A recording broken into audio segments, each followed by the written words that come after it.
네, 오늘 누가복음 66강 본문은요. 누가복음 24장 1절에서 12절입니다. 제목은 여기 계시지 않고 살아나셨느니라. 여기 계시지 않고 살아나셨느니라 라는 제목으로 함께 나눠보도록 하겠습니다. 우리 누가복음 본문 한번 읽어볼까요? 누가복음 24장 1절에서 12절 말씀을 같이 읽도록 하겠습니다. 시작. 안식구 첫날 새벽에 이 여자들이 그 준비한 향품을 가지고 무덤에 가서 돌이 무덤에서 굴려 옮겨진 것을 보고 들어가니 주 예수의 시체가 보이지 아니하더라. 이로 인하여 근심할 때 문득 찬란한 옷을 입은 두 사람이 곁에 섰는지라. 여자들이 두려워 얼굴을 땅에 대니 두 사람이 이르되 어찌하여 살아있는 자를 죽은 자 가운데서 찾느냐. 여기 계시지 않고 살아나셨느니라. 갈릴리에 계실 때 너희에게 어떻게 말씀하셨는지를 기억하라. 이르시기를 인자가 죄인의 손에 넘겨져 십자가에 못 박히고 제3일에 다시 살아나야 하리라 하셨느니라 한데, 그들이 예수의 말씀을 기억하고 무덤에서 돌아가 이 모든 것을 11사도와 다른 모든 이에게 알리니, 이 여자들은 막달라 마리아와 요한나와 야고보의 모친 마리아라. 또 그들과 함께한 다른 여자들도 이것을 사도들에게 알리니라. 사도들은 그들의 말이 허다한 듯이 들려 믿지 아니하나 베드로는 일어나 무덤에 달려가서 굽으려 들여다보니 세마포만 보이는지라. 그 된 일을 놀랍게 여기며 집으로 돌아가니라. 네, 오늘 우리 누가복음 24장 1절에서 12절 말씀을 우리가 읽었습니다. 우리가 오늘 읽게 되는 이 본문 말씀은 부활에 대한 내용입니다. 근데 사실 우리가 부활에 대해서는 여러 가지로 많은 말씀들을 나누고 있잖아요. 그리고 잘 알고 있다고 생각하고요. 그런데 우리가 오늘 이렇게 부활에 대해서 이야기하지만 부활이 무엇입니까? 라고 물어보면 이게 쉽게 대답하기가 참 어렵습니다. 왜냐하면 우리가 부활을 잘 아는 것 같아도 부활에 대한 상세한 내용이 무엇인가 이렇게 물어보면 잘 대답하지 못하고 주님께서 부활하셨으니까 우리도 부활할 것이다. 이 정도만 우리가 이야기하는 게 사실입니다. 그러다 보니까 이 부활에 대해서 우리가 안다고 얘기하지만 사실은 그렇게 많이 알지는 못하고 있다는 것이 사실입니다. 그래서 오늘 이렇게 누가복음 24장 같이 나누게 될 텐데요. 24장 세 부분으로 나누었습니다. 그래서 66강, 67강, 68강까지 하면은 아마 누가복음이 다 끝날 것 같습니다. 그래서 이 세 강을 하게 될 때 아마도 이 부활에 대해서 계속해서 말씀드릴 것 같고요. 오늘 이 24장 1절에서 12절 말씀을 통해서는 이 부활에 대해서 좀 더 자세하게 말씀을 드리도록 하겠습니다. 우리가 처음에 보시면요. 안식구 첫날 새벽에 이 여자들이 그 준비한 향품을 가지고 무덤에 갔다 이렇게 되어 있습니다. 그러니까 지금 이 여자들이 예수님의 죽음을 기리면서 향품을 바르려고 무덤을 찾아간 거예요. 그런데 이 여자들이 예수님의 부활을 믿었을까요? 그렇지 않다는 것입니다. 예수님의 부활을 믿지 않았기 때문에 예수님의 시체에다가 향품을 바르려고 간 것이죠. 이것은 예수님의 시체가 여전히 그 무덤에 있다는 것을 전제했고 부활하지 않았다는 것을 이 여자들이 생각했기 때문에 지금 예수님의 부활을 믿지 않은 것을 우리는 알 수 있죠. 지금 누가복음 마지막 장에서 예수님께서 이미 십자가에 달려서 죽으셨고 부활하셨음에도 불구하고 아직까지도 이 여자들이 예수님을 따라다니면서 예수님 말씀을 들었지만 부활을 잘 믿지 못했다는 것이죠. 이 여자들만 그런 것이 아니라 제자들도, 예수님의 제자들도 마찬가지였어요. 부활을 믿지 못했습니다. 왜냐하면 이 지금 그 예수님에 대해서 오해했기 때문에 그렇습니다. 우리가 이 여자들처럼 우리들도 이 예수님에 대해서 오해할 수 있습니다. 이 여자들이 왜 예수님을 오해했나요? 부활을 믿지 못하고 왜 오해했나요? 그들이 예수님에 대해서 알고 예수님의 그 가르침을 그들이 받았으며 하나님의 말씀을 잘 배웠지만 이 여자들은 예수님을 하나님의 아들로 믿은 게 아니라 좋은 선생님, 하나님 말씀을 우리들에게 잘 가르쳐주는 그런 훌륭한 선생님으로 알았던 것 뿐이죠. 근데 그 예수님께서 자기들 눈앞에서 십자가에 달리셨고 십자가에서 죽으시는 걸 봤기 때문에 이제 끝이다, 다시는 볼 수 있겠구나 이렇게 생각한 것이죠. 그래서 이 여자들이 자기들이 할 수 있는 최선의 방법, 그리고 예수님에 대해서 가장 이 여자들이 할 수 있는 가장 예수님에 대한 예우죠. 예우로서 예수님이 그 무덤에, 돌무덤에 이렇게 바위로 판 돌무덤에 이렇게 장사되셨는데 그 예루살렘은 더운 지방이에요. 더운 지방에서 죽은 시체를 그 돌무덤에 넣어두면 어떻게 되죠? 썩습니다. 그럼 썩으면 그 냄새가 굉장히 악취가 나죠. 악취가 보통이 아니에요. 사람 썩는 냄새가 굉장히 심하게 납니다. 그래서 그 냄새를 중화시키려고 향품을 바르는 거예요. 그냥 굉장히 많은 향품을 그 시체에다가 이렇게 바르고 옆에 놔두고 그렇게 합니다. 그렇게 해야 시체가 썩을 때 그 냄새가 중화되니까, 그 향품으로 해서 중화되니까 그것이 이제 그 돌무덤에서 이렇게 세워져 나오거든요. 우리는 그 흙에다 깊이 관을 해서 깊이 넣고 그 다음에 이렇게 봉분을 쌓지 않습니까? 냄새가 나오지 않도록, 시체 썩는 냄새가 나오지 않도록. 그런 때도 냄새가 난다 그러는데 이 바위에 넣어놨으니 또 더운 나라니까 이 시체 썩는 냄새가 굉장히 심했던 것입니다. 그러니까 이 여자들이 예수님에 대한 마지막 예우로서 그 냄새가 사람들에게 역겹게 맡아지지 않도록 하기 위해서 향품을 잔뜩 바르는 것이죠. 그게 이 여자들이 할 수 있는 최선의 예우였습니다. 예수님에 대한 예우죠. 그래서 지금 그 향품을 가지고 안식 후 첫날에, 안식 후 첫날이면은 우리가 토요일 오후 6시부터 시작하는 겁니다. 근데 밤에 나올 수 없으니까 밤에 아마 향품을 샀다가 새벽까지 기다렸던 것 같습니다. 그 새벽에 그 향품을 가지고 예수님의 그 시체에 바르기 위해서 여러 여자들이 함께 갔던 것이죠. 그런데 문제는 뭐냐면 이 여자들이 그 예수님에 도착했을 때 그 돌무덤인데 그 앞에 그 무덤 문을 갖다가 큰 돌로다가 막아놨거든요. 근데 여자들의 힘으로는 그 돌문을 열어줄 수가 없습니다.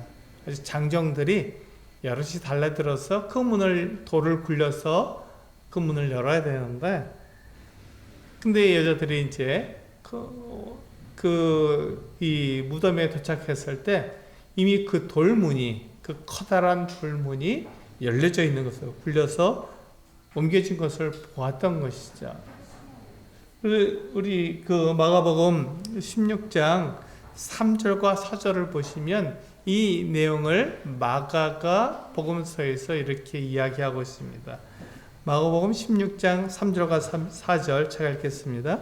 그래서 보면 뭐라고 말씀하고 있냐면, 서로 말하되 누가 우리를 위하여 무덤문에서 돌을 굴려주리요 하더니 눈을 들어본 즉 벌써 돌이 굴려져 있는데 그 돌이 심히 크더라. 이렇게 되어 있습니다. 그러니까 이 여자들이 그 무덤에 가면서 그런 얘기를 주고받은 거죠. 누가 우리를 위해서 이 돌을 굴려줄 것인가. 자기들은 그 돌문을 열 수가 없었던 것이죠. 그런데 가보니까 이미 그 돌문이 열려져 있었던 것이죠. 깜짝 놀란 거예요.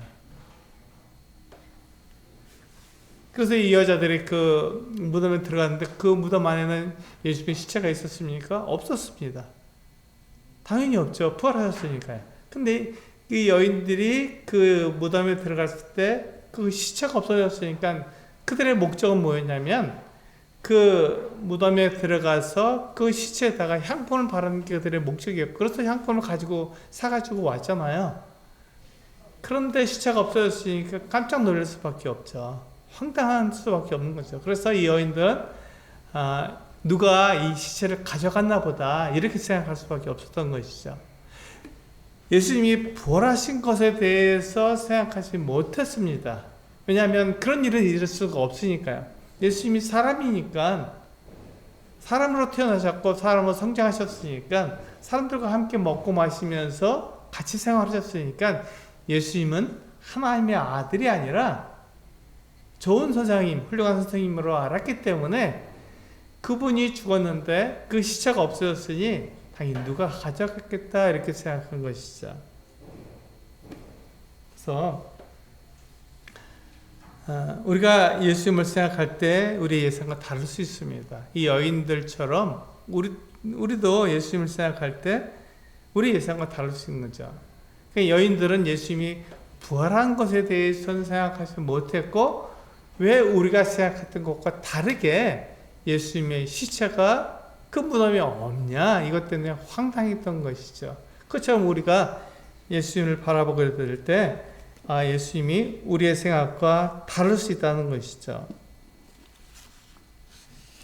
예수님께서 우리의 생각과 다르다는 것은 무엇입니까?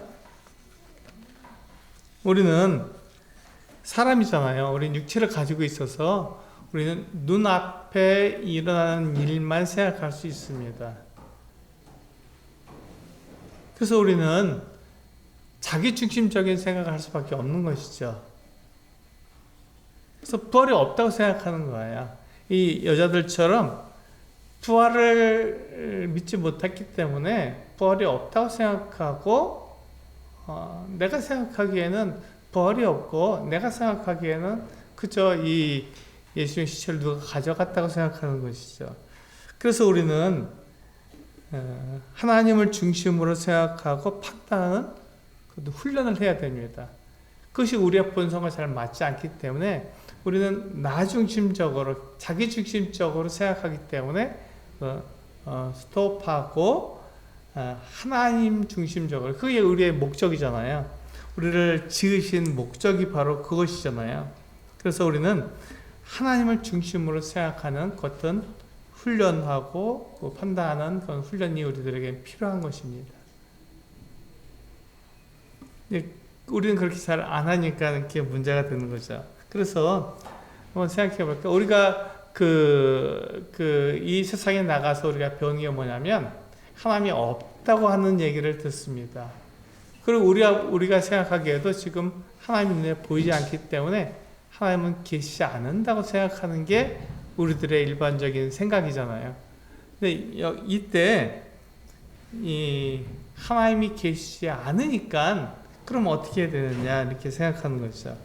그럼 우리는 어떻게 지금 살고 있습니까? 우리 부모님들의 사랑 때문에 우리는 이렇게 살고 있지 않습니까? 그렇다 하나님이 없이 우리는 그냥 부모님의 사랑으로 인해서 우리가 이렇게 지금까지 살아있는 것이 이렇게 생각하기 쉽다는 것이죠.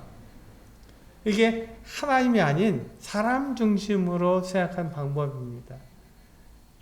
하나님이 없기 때문에 나는 그냥 내 부모님이 나를 사랑하시고 나를 지금까지 키워주셨으니까 내가 이렇게 살아가고 있지 이렇게 생각하는 것이죠. 물론 맞습니다. 부모님의 사랑과 희생이 없으면 우리의 모습이 이렇게 이루어져 있지 않을 거예요. 지금과는 다른 모습으로 했을 겁니다.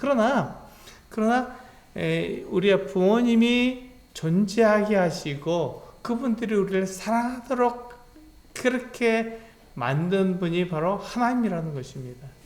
하나님이 그렇게 하신 거예요. 그래서 하나님께서 계시지 않으면 우리 부모님도 나도 존재하는 것이 존재하지 못하게 된다는 것이죠. 그래서 우리 하나님께서 계시고 하나님께서 우리의 삶을 주장하시고 우리의 모든 것을 다 이끄신다는 것을 우리는 인정해야 되고 그것을 중심으로 해서 우리는 삶을 만들어 가야 되는 거죠. 그런 훈련이 필요한 것이죠. 그런 훈련을 하지 않고 우리가 세상 가운데서 배우는 대로, 듣는 대로 그렇게 생각하고 판단하기 때문에 하나님 눈에 보이지 않으니까 하나님이 없지. 그러니까 당연히 나는 그냥 저절로 만들어진 거야 이렇게 생각하기가 쉬운 것이죠. 우리 한번 생각해 보면 좋겠습니다. 이 여자들이 그 무덤에 들어갔을 때 시체를 보지 못했잖아요. 예수님의 시체를 보지 못했잖아요. 그럼 예수님의 시체가 왜 없어졌을까요? 우리가 아는 대로, 우리가 생각하는 대로 예수님께서 부활하셨기 때문에 예수님의 시체가 없는 것입니다. 그렇다면 부활이란 무엇일까요? 이게 이제 오늘 우리들에게 주어지는 도전입니다. 내가 생각해 봐야 할 내용이라는 것이죠. 이 부활이란 무엇입니까? 부활은 다시 사는 것입니다. 그래서 부활이잖아요. 다시 사는 것. 그런데 다시 사는 것은 뭘 말하냐면 육체와 관련되어 있는 것입니다. 우리 몸과 지금 우리가 갖고 있는 이 몸과 관련되어 있는 거예요. 그런데 우리의 몸은 썩어지고 사라져 버립니다. 그리고 시간이 되면 어떻게 됩니까? 이 육체에서 생명이 빠져나가잖아요. 육체가 더 이상 생명을 가지지 못하고, 육체가 더 이상 생명을 유지하지 못하고 죽음을 맞이하게 됩니다. 그래서 우리 육체에서 생명이 빠져나가게 되죠. 그래서 육체가 없이 생명이 존재하게 되면 그것을 우리는 죽음이라고 말합니다. 육체와 우리 생명이 서로 분리되는 것, 그것을 우리는 죽음이라고 말합니다. 그럼 부활은 뭘까요? 다시 이 생명이 우리의 육체를 다시 가지게 되는 것, 우리의 육체 가운데 다시 생명이 들어와서 육체가 생명으로 인해서 다시 살아가는 것을 우리는 부활이라고 말을 합니다. 그러니까 부활에는요, 육체가 꼭 필요한 것입니다. 육체가 없는 부활은 있을 수가 없는 거예요. 근데 우리가 생각할 때 부활 그러면 그냥 영적으로 사는 것처럼 생각하기 쉬운데 그렇지 않습니다. 부활은 우리 육체가 다시 살아나는 것을 말하고 있습니다. 그래서 부활은요, 육체가 생명을 가지는 것이며 육체가 생명을 가지고 사는 것을 말하는 것입니다.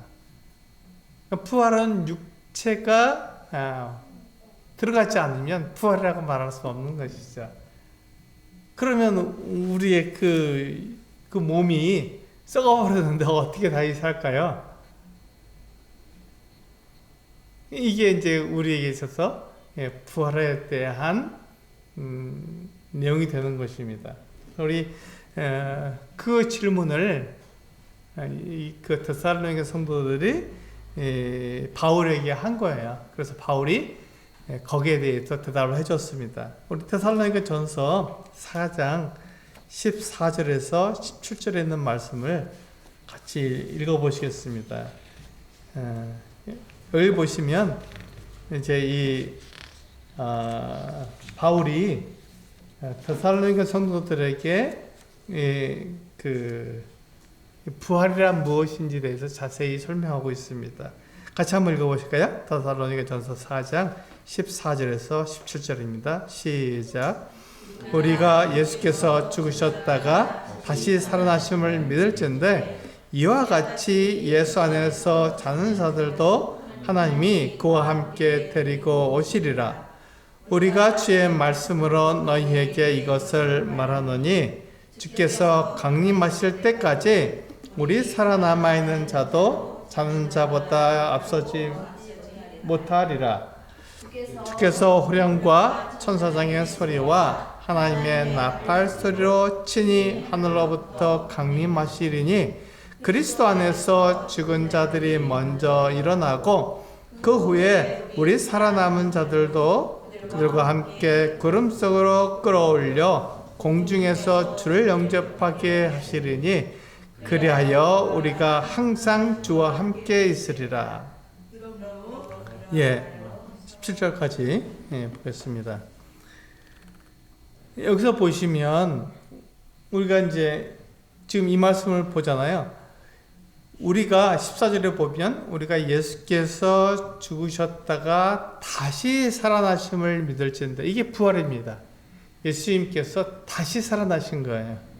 이와 같이 예수 안에서 자는 자들도 하나님이 그와 함께 데리고 오시리라.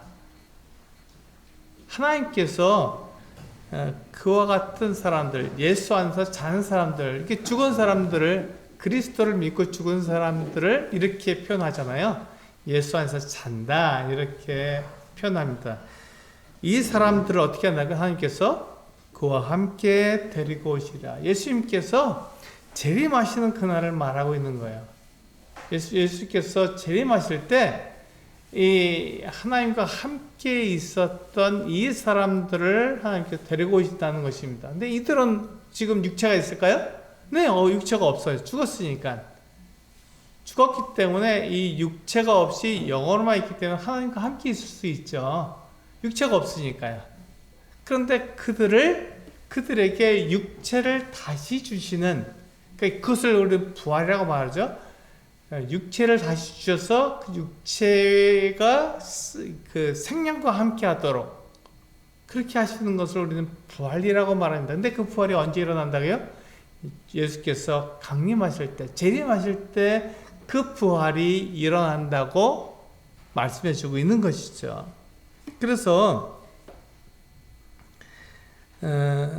보시면 이 데살로니가 성도들이 이 바울에게 무엇을 물었냐면은 이렇게 물은 거죠.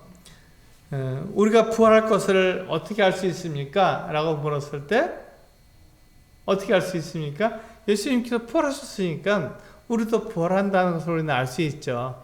그렇다면 여기서 이제 문제가 생기는 거죠. 이 데살로니가 성도들이 이렇게 물은 거예요. 뭐라고 물었냐면 하나님을 믿고 예수 그리스도를 통해서 거듭나서 영원한 생명을 얻은 사람이 육체가 늙거나 사고가 나서 죽을 수 있지 않습니까? 그럼 그들은 어떻게 됩니까? 병이 들어서 죽었다면 그는 어떻게 됩니까? 라고 묻는 거예요. 영원한 생명을 가진다 그러는데 그가 죽었어요. 그러니까 이 데살로니가 성도들은 어떻게 생각하냐면 부활이 지나갔다. 끝났다. 그러니까 이제 그 죽은 사람들은 부활이 지나갔으니까 아무 소용없다. 믿는 게 무슨 소용이 있냐 이렇게 생각한 거예요. 그래서 바울이 그건 오해다. 그렇지 않다라고 말하고 있는 것이죠. 그래서 우리 16절에 보시면 이렇게 말씀하고 있잖아요. 이게 예수 그리스도께서 강림하시는 날, 재림하시는 그때를 우리들에게 보여주고 있는데요. 16절에 보면 이렇게 말씀하고 있죠. 주께서 호령과 천사장의 소리와 하나님의 나팔 소리로 친히 하늘로부터 강림하시리니, 그렇죠? 강림하시리니 그리스도 안에서 죽은 자들이 먼저 일어나고, 그리스도 안에서 죽은 자들이 먼저 일어나는 것입니다. 그러니까 이들은 하나님께서 함께 데리고 오시는데 그때는 육체가 없잖아요. 영이니까 보이지 않습니다. 아무런 영향을 미치지 못하는 거예요. 그래서 하나님과 함께 있다가 그들이 다시 육체를 얻어야만, 그래야 이제 그 살아서 움직이잖아요. 생명이 되잖아요. 그래서 그들에게 육체를 주시기 위해서 그들을 데리고 오시는 거죠. 그게 언제 일어나냐면 강림하실 때, 예수께서 강림할 때 일어나는 일이죠. 그래서 이 죽은 자들을 데리고 오셔서 그들이 먼저 일어난다고 말씀하고 있는 거예요. 그걸 두려워하지 마라, 염려하지 마라, 걱정하지 말아라. 이렇게 바울이 얘기하고 있는 거죠. 그래서 17절에 보시면 이렇게 말하고 있는 거예요. 그 후에 우리 살아남은 자들도 그들과 함께 구름 속으로 끌어올려 공중에서 주를 영접하게 하시리니, 이렇게 되어 있습니다. 그러니까 그리스도 안에서 죽은 사람들이 먼저 일어나는 거예요. 그런데 그들이 먼저 일어나게 되고, 그 다음에 살아나와 있는 우리들도 또 똑같이 구름 속으로 끌어올려서 함께 구름 속으로 끌어올려지는 거예요. 그러니까 이때부터는 똑같은 것이죠. 똑같이 육체를 가지고 똑같이 영원한 생명을 가졌기 때문에 예수 그리스도를 만나게 되는 거죠. 그래서 그 전에 죽은 사람이나 그때까지 예수님께서 다시 오실 때까지 살아있는 사람이나 그 운명은 똑같다는 것입니다. 똑같은 거예요. 그래서 예수님을 공중에 만나고 새로운 몸을 입고 영원한 생명을 받은 다음에 그것을 부활이라고 말하죠. 그리고 예수님과 함께 살아가는 것을 말하고 있는 것입니다. 우리 고린도전서 15장 51절과 52절을 보시면 그렇게 말씀하고 있어요. 그렇다면 우리가 우리의 몸이 공중으로 올라가는 것을 어떻게 할 수 있느냐, 우리가 변화되는 것을 어떻게 할 수 있느냐, 이 말씀에서 이렇게 약속하고 있는 거죠. 우리 고린도전서 15장 51절과 52절을 같이 한번 읽어보시겠습니다. 시작. 보라, 내가 너희에게 비밀을 말하노니 우리가 다 잠잘 것이 아니요 마지막 나팔의 순식간에 호련히 다 변화되리니, 나팔 소리가 나매 죽은 자들이 썩지 아니할 것으로 다시 살아나고 우리도 변화되리라. 그렇습니다. 여기서 똑같은 말씀을 하고 있는 거예요. 지금 마지막 나팔을 소리가 날 때 어떻게 된다고요? 그리스도 안에서 죽은 자들이 썩지 아니할 것으로 다시 살아나는 것입니다. 그리고 그때까지 살아있는 사람들도 어떻게 된다고요? 다 변화된다고 말씀하고 있는 것이죠. 그것이 바로 하나님께서 우리들에게 약속하고 있는 부활에 대해서 우리들에게 약속하고 있는 것이죠.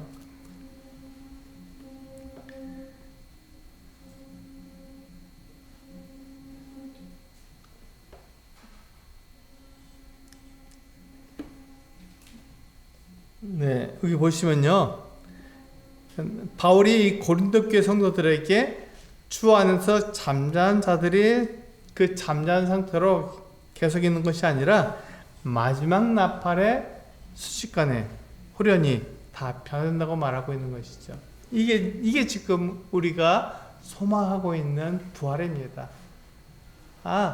그날이 되면 썩을 것이, 그렇잖아요. 우리의 몸은 썩습니다. 후피합니다. 우리가 시간이 지나고 나이가 들면 어떻게 합니까? 점점 늙어가잖아요. 총기도 사라지게 되고 우리 힘도 약해지게 되고 결국 우리가 다 죽게 되는데, 그것은 우리의 몸이 약해지고 죽어가기 때문에 그런 일이 있는 거잖아요.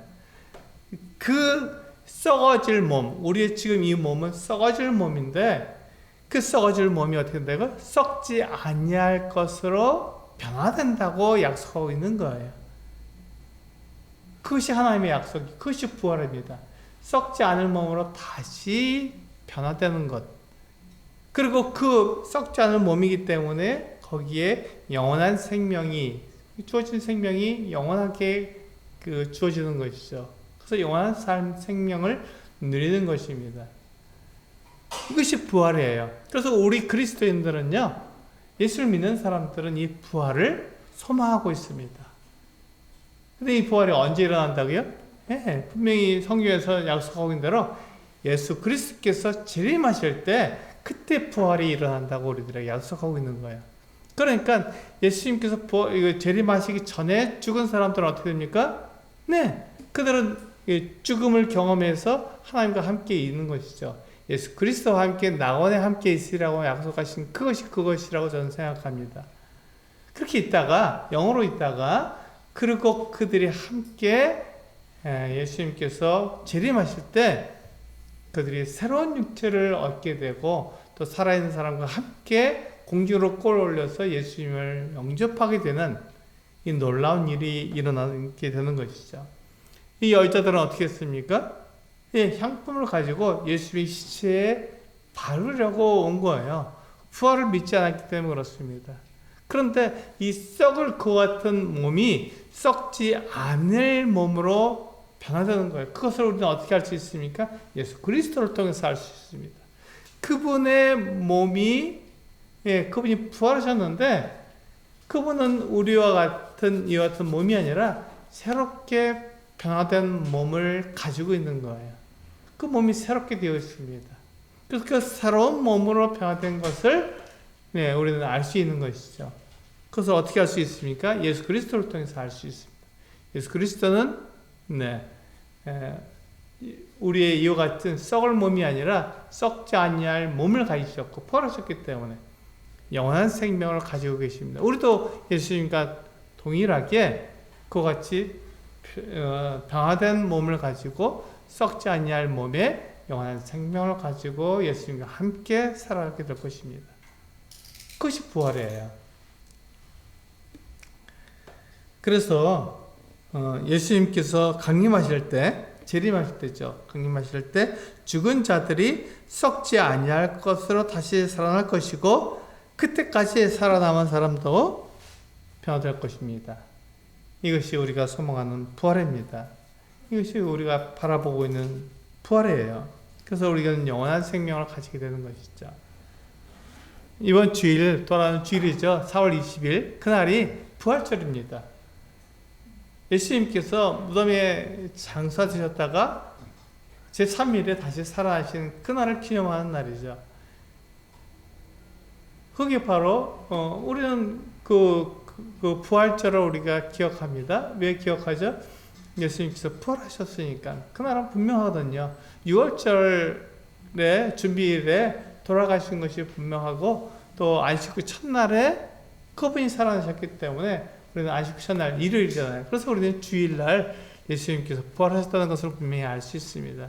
그날을 계산했을 때 보통 이렇게 4월 셋째 주 정도 되니까 4월 20일로 우리가 부활절을 기념하고 있는 것입니다.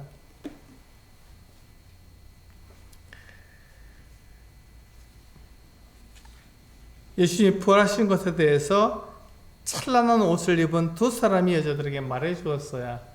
그렇죠? 그럼 이 찬란한 옷을 입은 이 두 사람은 누구일까요? 네, 그 23절 보시면요. 이렇게 이야기하고 있어요. 제가 읽겠습니다. 23절에 보면 그의 시체는 보지 못하고 와서 그가 살아나셨다 하는 천사들의 나타남을 보았다 함이라. 여기서 보시면 이 찬란한 옷을 입은 두 사람을 천사들이라고 이야기하고 있습니다. 그러니까 우리는 이 여자들이 무덤에 들어갈 때 예수의 시체는 보지 못했지만 천사들이 이야기해 주는 것은 들었다는 것으로 알 수 있는 것이죠. 그래서 이 여자들은 천사들을 만났고 천사가 하나님 앞에서 이 천사들은 거짓말하지 않잖아요. 그래서 이 하나님 앞에 있는 천사들이 그 여자들에게 말해준 거예요. 예수님께서 부활하셨다. 여기 계시지 않고 살아나셨다. 이렇게 얘기한 거예요. 그러면서 이 천사들이 이 여자들에게 7절에서 뭐라고 말했냐면 예수님께서 갈릴리에 계실 때 너희들에게 이야기한 것을 기억하라. 이렇게 얘기한 거예요. 근데 7절에 보니까 뭐라고 되어 있냐면 제가 읽겠습니다. 이르시기를 이게 지금 갈릴리에서 그 여자들이 들었던 내용이죠. 예수님께서 하신 말씀입니다. 이르시기를 인자가 죄인의 손에 넘겨져 십자가에 못 박히고 제3일에 다시 살아나야 하리라 하셨느니라 한데 이게 바로 그 예수님께서 하신 말씀이잖아요. 뭐라고 말씀하셨다고요? 네, 죄인의 손에 넘겨져서 십자가에 못 박히고, 여기까지는 우리가 다 알고 있습니다. 이 여자들도 본 거예요. 아, 예수님께서 사람들의 손에 넘겨져서 십자가에 못 박혀 죽으셨다는 것을 다 본 거예요. 그런데 제3일에 다시 살아나야 하리라 한 것을 예수님께서 말씀해 주셨고, 모든 사람들에게 공공연하게 말씀해 주셨고, 사람들이 알고 있으며 이 말씀을 여러 번 반복해서 말씀하셨어요. 그러니까 충분히 알 수 있었음에도 불구하고 그것을 믿지 않았던 것입니다. 왜 믿지 않았죠? 사람이 죽으면 다시 살 수 없다는 것을 더 잘 알기 때문에 그렇습니다. 죽은 사람이 어떻게 다시 살아나느냐 하는 것을 더 잘 알기 때문에, 그게 우리가 지금 보고 있는 것이고 우리가 경험하고 있는 것이고, 우리의 조상들이 또 우리 이웃들이 죽었는데 다시 살아나는 사람들이 없잖아요. 우리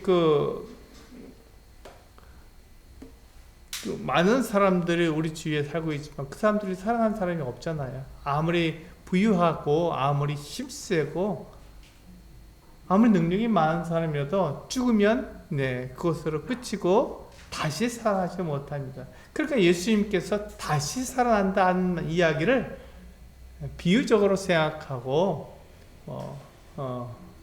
그렇게 알았던 것이, 그걸 문자 그대로 예수님께서 다시 살아난다는 것을 생각하지 못했던 거예요. 그걸 믿지 않았던 것입니다.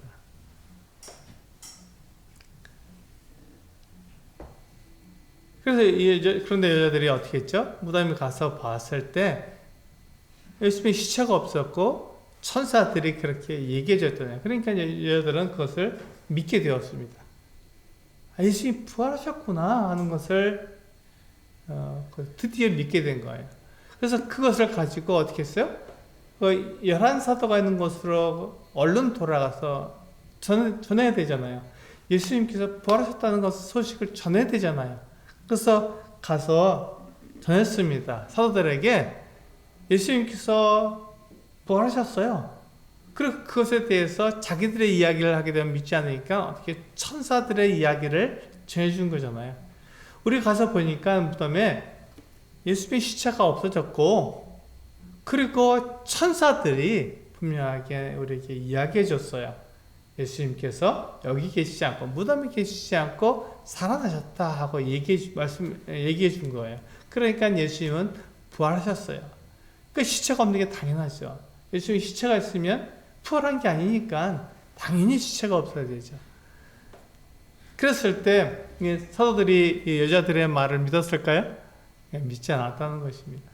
이때까지도 사도들은 예수님을 정확하게 알지 못했던 것이죠. 예수님이 하나님의 아들이라는 것, 우리의 죄를 용서하시기 위해서 오신 하나님의 아들 그리스도라는 것을 믿지 못했던 거예요. 그런데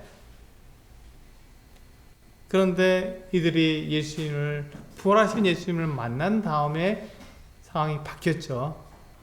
그리고 사도행전에 넘어가면 성령을 받은 다음에 그들의 삶이 바뀌어버렸습니다. 그러니까 부활이 그렇게 중요한 거예요. 우리가 부활을 믿지 못합니다. 죽었다 다시 살아나는 사람이 없기 때문에 우리는 부활을 잘 믿지 못합니다. 근데 보이지 않기 때문에. 근데 예수님은 죽으셨다가 다시 살아나신 거예요. 아, 예수님은 부활하셨구나. 그러니까 그분이 생명의 주님이시구나. 그분이 하나님의 아들이시구나.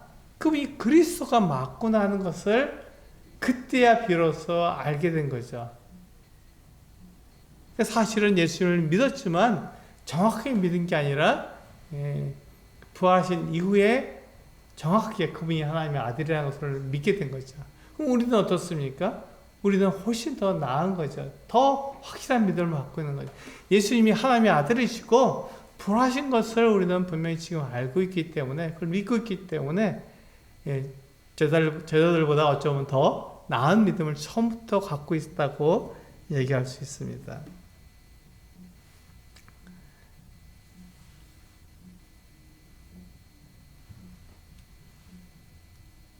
이 제자들은요, 예수님께서 여러 번 이 말씀을 하시는, 내가 십자가에 달려 죽을 것이고, 그리고 장사된 지 사흘 만에 다시 살아날 것이다. 이야기를 여러 번 하셨어요. 그러니까 이 제자들은 어떻게 했죠? 그 다시 사신 것을 얼마든지 확인할 수 있었지만 그렇게 하지 않았어요. 그러니 이것을 보면서 사람들이 예수님께 이적을 보여봐라, 표적을 보여봐라 이렇게 말을 하지만 예수님께서 그들에게 보여주지 않으신 그 이유를 알 수 있죠. 그들이 이적을 보면 믿을 것 같이 얘기했지만 믿지 않습니다.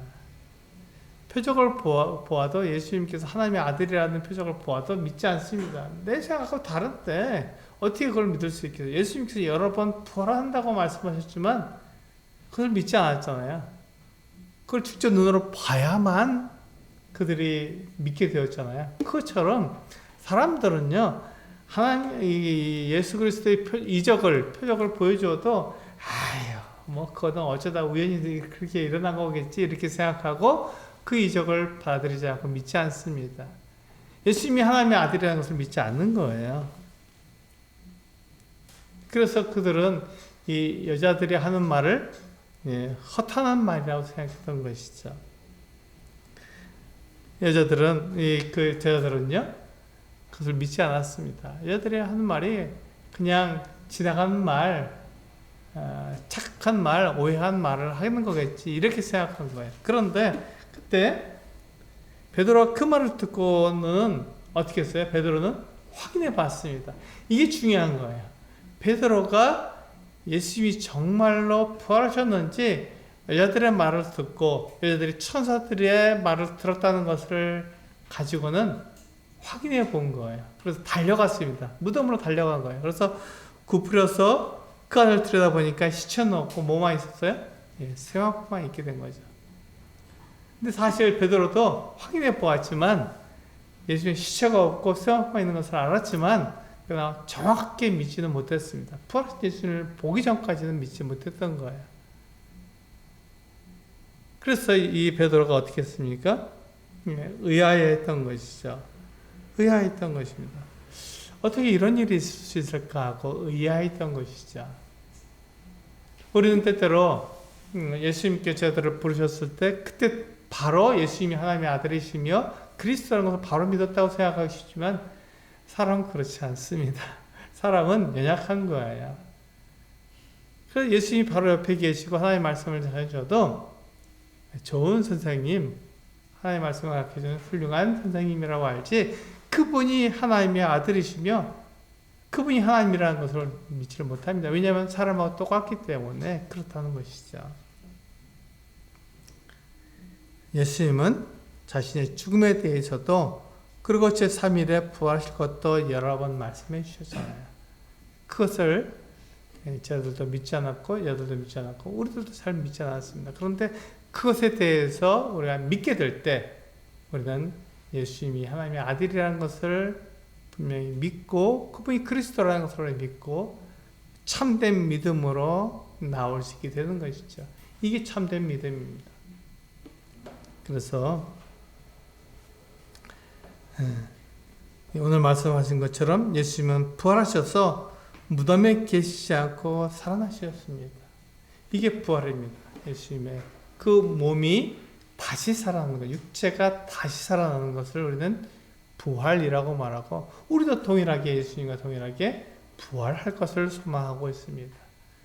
우리의 이 몸은 썩어져 버릴 것이지만 우리가 늙거나 또는 아프거나 사고가 나거나 그래서 이 몸이 사라져 버릴 것이지만 이 몸 육체에서 생명이 떠나가 버릴 것이지만 하나님께서 예수 그리스도께서 재림하실 때 우리를 부활하게 하실 것입니다. 새로운 몸을 우리에게 주실 거예요. 썩지 않은 몸을 우리에게 주실 것입니다. 그 몸에 영원한 생명을 가지게 되고 그것으로 우리는 하나님을 섬기며 영원히 하나님과 함께 살아가게 되는 그 같은 부활의 삶을 우리가 살아가게 될 것입니다. 이것을 하나님께서 우리들에게 약속해 주셨고 그 약속에 따라서 우리는 그렇게 살아가게 될 것입니다. 이 누가복음 24장 마지막 장에서 우리들에게 말씀해 주신 것이 바로 그것입니다. 예수님께서 하나님의 아들이시다. 그리스도시다. 그분을 믿고 그분이 하신 말씀이 그대로 이루어지니까 그대로 우리는 그분의 말씀에 순종하고 따라가는 삶을 살아야 된다 하고 말씀해 주고 있는 것입니다. 오늘 우리가 누가복음 24장 1절부터 10절까지 있는 말씀을 통해서 바로 그것, 예수님이 누구신가 하는 것을 우리가 알게 되었고, 우리도 예수님처럼 부활할 것에 대해서 소망하게 되는 것입니다. 이 부활 소망을 가지고 정말 이 세상에서 승리하시는 우리 성도들 되시기를 합니다. 기도하시겠습니다.